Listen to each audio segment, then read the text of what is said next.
नमस्कार फ्रेंड्स, इंदौरी स्वाद with my मोम में आपका स्वागत है। आज हम बनाएंगे ठंड के गोंद के लड्डू पारंपरिक तरीके से, जो बहुत ही टेस्टी बनेंगे। और अभी ठंड का मौसम है तो ठंड के में बहुत ही हेल्दी रहते हैं। तो आइए देर ना करते हुए बनाते हैं। सबसे पहले हमने कढ़ाई गर्म होने रख दी है और यहाँ पर हम इसमें 2 चम्मच घी डाल देते हैं। यहाँ पर हमने उड़द की दाल का आटा लिया है 500 ग्राम और इसे अब हम 2 चम्मच घी डाल के कढ़ाई में अच्छी तरह से मीडियम आंच पर भूनेंगे। और ये जब तक अच्छी लाल नहीं हो जाता, जब तक हमें इसे भूनना है। तो आप मोटे तले की कढ़ाई लीजिए और उसमें इस प्रकार से बिल्कुल सीम आंच करके इसे बिल्कुल मध्य आंच पर अच्छी तरह से बिल्कुल लाल होने तक अच्छा सेकिए। अब इस कढ़ाई में भी हम 2 चम्मच घी डाल देते हैं।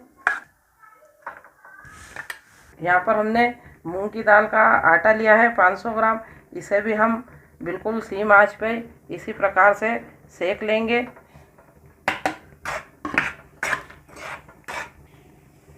उड़द की दाल और मूंग की दाल का आटा आपके स्वास्थ्य के लिए बहुत ही फायदेमंद चीज़ है और ठंड में तो ये बहुत ही फ़ायदा करता है दालों का आटा। इसलिए आप गेहूं के आटे की बजाय दालों के आटों का अगर आप लड्डू बनाएंगे तो बहुत ही बढ़िया बनेंगे और बहुत ही टेस्टी भी रहेंगे और स्वास्थ्य के लिए भी बहुत फ़ायदेमंद चीज़ है। यहाँ पर हमने गोंद लिया है 1 कटोरी, करीब 250 ग्राम गोंद है ये। और यहाँ पर हमने छोटी कटोरी में तरबूज की बीजी रखी है। बादाम लिए हमने 1 कटोरी, काजू के टुकड़े लिए हैं 1 कटोरी। यहाँ पर हमने अंजीर लिए हैं 250 ग्राम इतने। तो इसे हमने रात में दूध में भिगो के रख दिया था, तो ये अच्छी तरह से फूल चुके हैं दूध में। और यहाँ करीब 1 कटोरी हमने मखाने लिए हैं, खारक लिए 1 कटोरी और अखरोट की बीजी है आधी कटोरी और खसखस है आधी कटोरी। सबसे पहले हम खारक के बीज निकाल लेते हैं, गुठली इसकी, तो इसे फोड़ लेते हैं हम खलबत्ते में।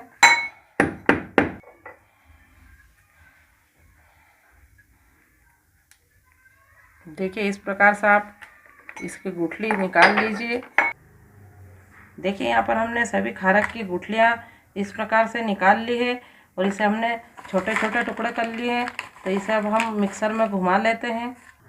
ये देखिए हमने इसे दरदरा पीस लिया, हमें ज़्यादा बारीक नहीं करना है। तो इसे हम निकाल लेते हैं। देखिए यहाँ पर हमने 1 कटोरी गोंद लिया है, तो इसे थोड़े बड़े बड़े टुकड़े हैं। तो अब हम इसे भी खलबत्ते में थोड़ा दरदरा कूट लेते हैं। इसे हमें ज़्यादा बारीक नहीं करना है ताकि हमारा गोंद अच्छी तरह से तला जाए और अंदर से ये कच्चा नहीं रहे। इसलिए हमें इसे छोटे छोटे टुकड़ों में इस प्रकार से कूट लेना है। देखिए यहाँ पर हमारा आटा बहुत ही अच्छे तरह से मीडियम आंच पे सीख रहा है। तो अब इस स्टेज पे हम इसमें और थोड़ा सा घी डालेंगे। हमें आटे में घी थोड़ा ज़्यादा ही रखना है ताकि हमारा आटा अच्छी तरह से सीख चुके। तो यहाँ पर मैंने इसमें थोड़ा सा घी और डाला है। देखिए हमारी मूंग की दाल का आटा भी अच्छी तरह से ब्राउन हो चुका है, तो इसमें भी हम थोड़ा घी और डालेंगे।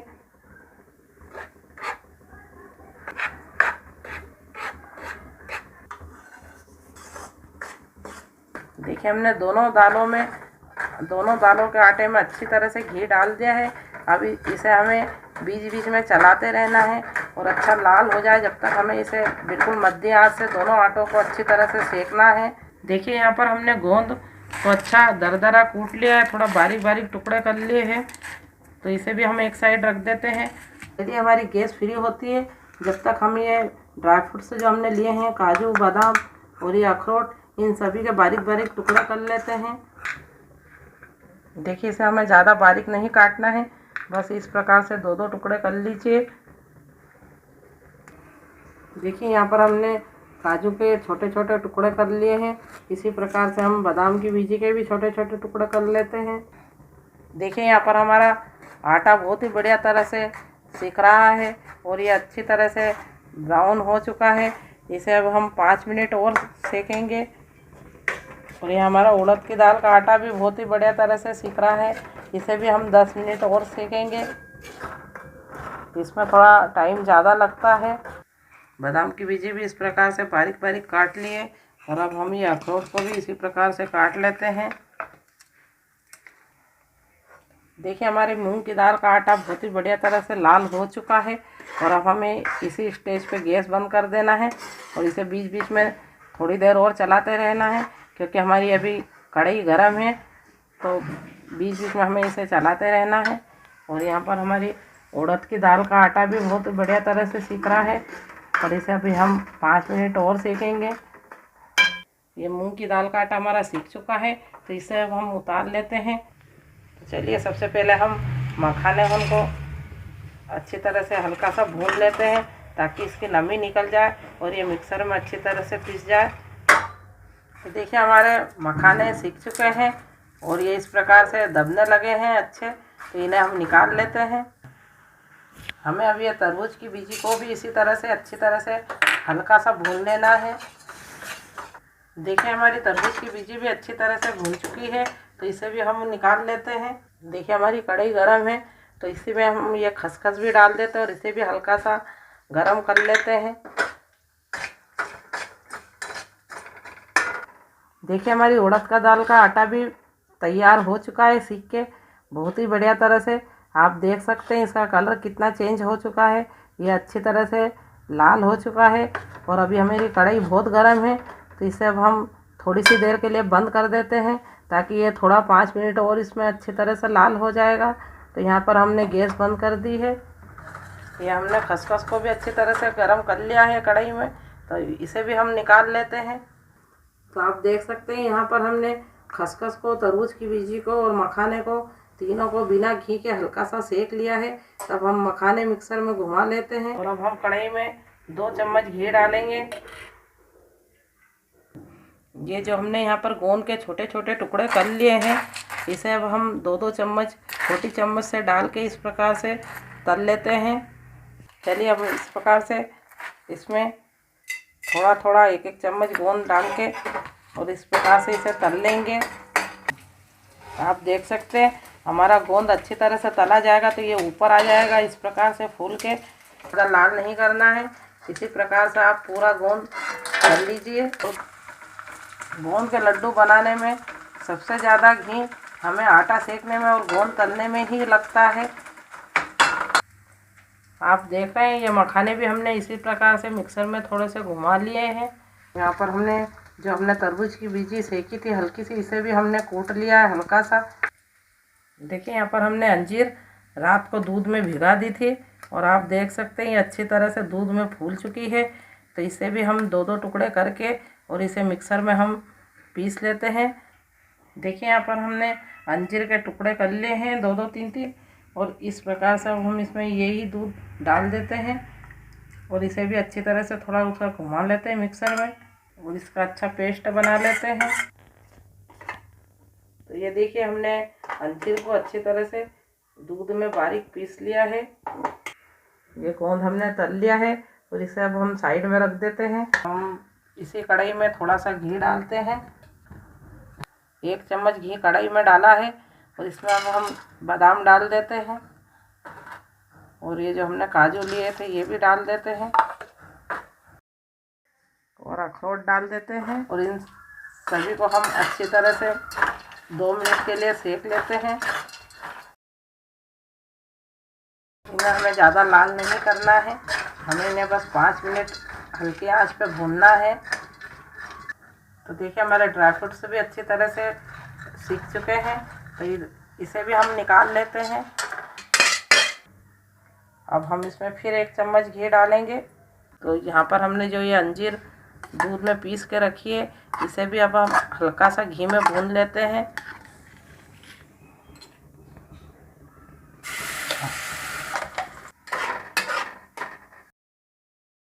यहाँ पर हमने 1 कटोरी शक्कर ली है तो इसे भी हम अच्छा बारीक पीस लेते हैं। चलिए तो देखिए आप इसमें घी अच्छी तरह से मिक्स हो चुका है और ये हमारी अंजीर अच्छी तरह से सीख चुकी है तो इसे भी अब हम बंद कर देते हैं। और यहाँ पर हमने जो गोंद तला था इसे हम हल्का के हाथ से दबा के थोड़ा सा चूरा कर लेते हैं। तो आप इस प्रकार से प्लेन कटोरी ले लीजिए और इसे हल्के हाथों से दबा दबा के थोड़ा सा चूरा कर लीजिए। चलिए, हमने गोंद का अच्छी तरह से देखिए आप चूरा कर लिया है। और इसी में अब हम ये ड्राई फ्रूट्स जो हमने तल के रखे हैं ये भी इसमें डाल देते हैं। अब हम इसमें ये तरबूज की बीजी जो हमने थोड़ी सी कूट के रखी ये भी इसमें मिला देते हैं। और जो हमने खसखस हल्की सी सेक के रखी इसे भी हम मिला देते हैं। जो हमने यहाँ पर ये खारक कूट के रखी इसे भी हम इसमें मिला देते हैं।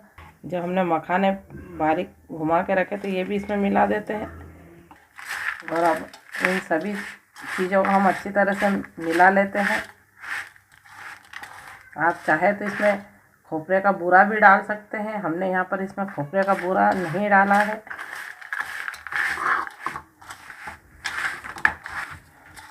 आप इसे अपने हाथों की सहायता से अच्छी तरह से मिक्स कर लीजिए ताकि ये पूरे मसाले में अच्छी तरह से घी हमारा मिल जाए। चलिए, इसमें अब हम ये जो हमने अंजीर का पेस्ट बना के रखा है ये भी इन ड्राई फ्रूट्स में अच्छी तरह से मिक्स कर लेते हैं। इसे भी हम अच्छी तरह से मिक्स कर लेते हैं। देखिए, हमने उड़द की दाल का आटा और ये मूंग की दाल का आटा जो सेक के रखा इसे भी हम इसी प्रकार से मिला लेते हैं, दोनों को एक में करके।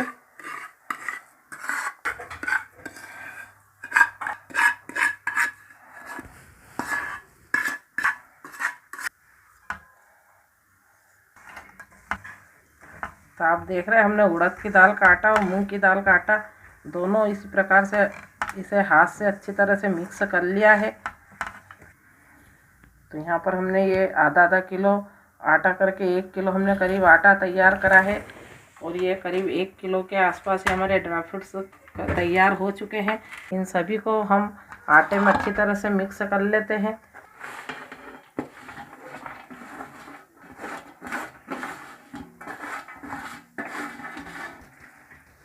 अब हम इन सब मेवों को आटे में अच्छी तरह से मिला लेते हैं और शक्कर हम आखिरी में डालेंगे इसमें।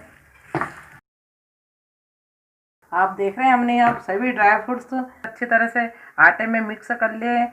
और अब हम ये हमारा थोड़ा ठंडा भी हो चुका है तो इसमें अब हम लास्ट में शक्कर मिला देते हैं जो हमने शक्कर पीस के रखी है। और आप शक्कर अपनी आवश्यकता अनुसार इसमें कम ज़्यादा कर सकते हैं। आप इसे हाथों की सहायता से शक्कर को भी इसमें अच्छी तरह से मिक्स कर लीजिए। 1 कटोरी शक्कर इसमें हमने पीस के डाल दी है और इसे हम अच्छी तरह से मिला लेते हैं। आप चाहे तो इसमें 250 ग्राम खोपरे का गोला पीस के वो भी मिला सकते हैं सेक के।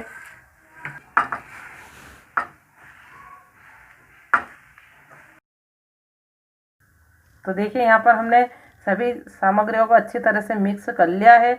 और अब हम इस प्रकार से थोड़ा सा मिश्रण हाथ में लेंगे और 2 उंगलियों की सहायता से इस प्रकार से दोनों उंगलियों से दबा दबा के और आप इस प्रकार से लड्डू बना लीजिए। देखिए, ये हमारे लड्डू बनके तैयार है। इसे थोड़ा आप हथेली से घुमा के और प्रेस कर लीजिए और इसी प्रकार से आप सारे लड्डू बना लीजिए। चलिए, यहाँ पर हमने सभी लड्डू बना लिए हैं और अब इन लड्डुओं को हम थोड़ा डेकोरेट कर देते हैं। तो यहाँ पर हमने थाली में कुछ खसखस फैला दी है और कुछ पिस्ता फैलाया है। और इस प्रकार से आप लड्डू लीजिए और इस लड्डू को इस प्रकार से गोल गोल घुमा लीजिए और थोड़ा सा हल्के हाथ से आप दबा दीजिए तो आपके लड्डू में पिस्ता अच्छी तरह से चिपक जाए। और इसे वापस आप हाथों की सहायता से गोल गोल कर दीजिए। तो इसी प्रकार से आप सारे लड्डू को डेकोरेट कर लीजिए। देखिए, यहाँ पर इस प्रकार से आप सारे लड्डू को डेकोरेट करके रख लीजिए। तो लीजिए, हमारे हेल्दी गोंद के लड्डू ठंड के बन के तैयार है। और आप ज़रूर बनाइए इस विधि से और अवश्य टेस्ट कीजिए। और अगर आपको हमारा वीडियो पसंद आया हो तो इसे लाइक शेयर कमेंट ज़रूर कीजिए। धन्यवाद।